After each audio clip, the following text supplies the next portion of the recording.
In her fresh filing to the trial chamber in the Ruto Sang case, ICC prosecutor Bensouda wants Sang to be notified that she intends to have his case recharacterized. Originally, Sang had only been charged with contributing to the crimes committed by a said network. But now, Bensouda intends to lower the threshold based on the same set of facts in the case against him to have the court try him for soliciting or inducing the crimes or of aiding and abetting the crimes. While the change in the prosecution does not touch on Ruto's case, their trial is already well advanced, and Bensouda maintains that the pre-trial chamber, while confirming charges against Sang, did not necessarily lock out the possibility of a recharacterization of the mode of liability with respect to Sang.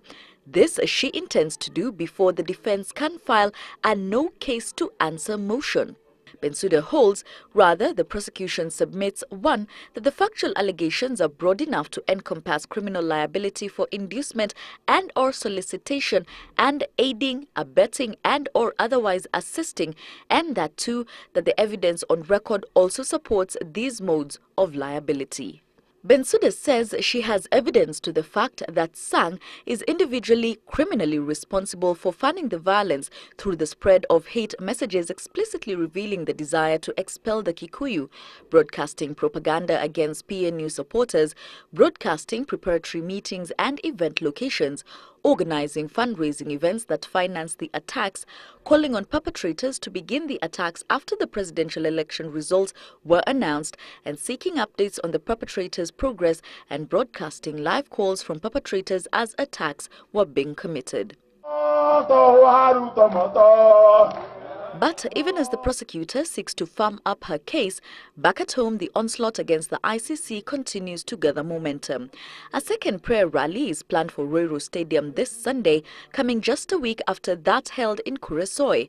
Majority Leader Aden Duale already sending out text message invites to leaders from the ruling coalition.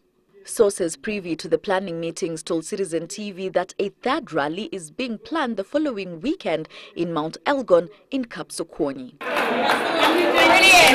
And while President Kenyatta is expected back in the country tomorrow from Milan, it is understood that he will begin a diplomatic shuttle before the Assembly of States parties sitting mid-November.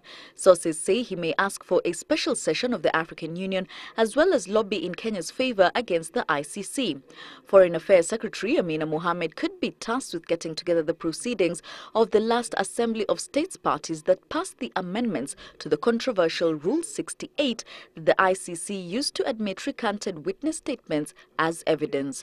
Jackie Maribe, Citizen Business Center.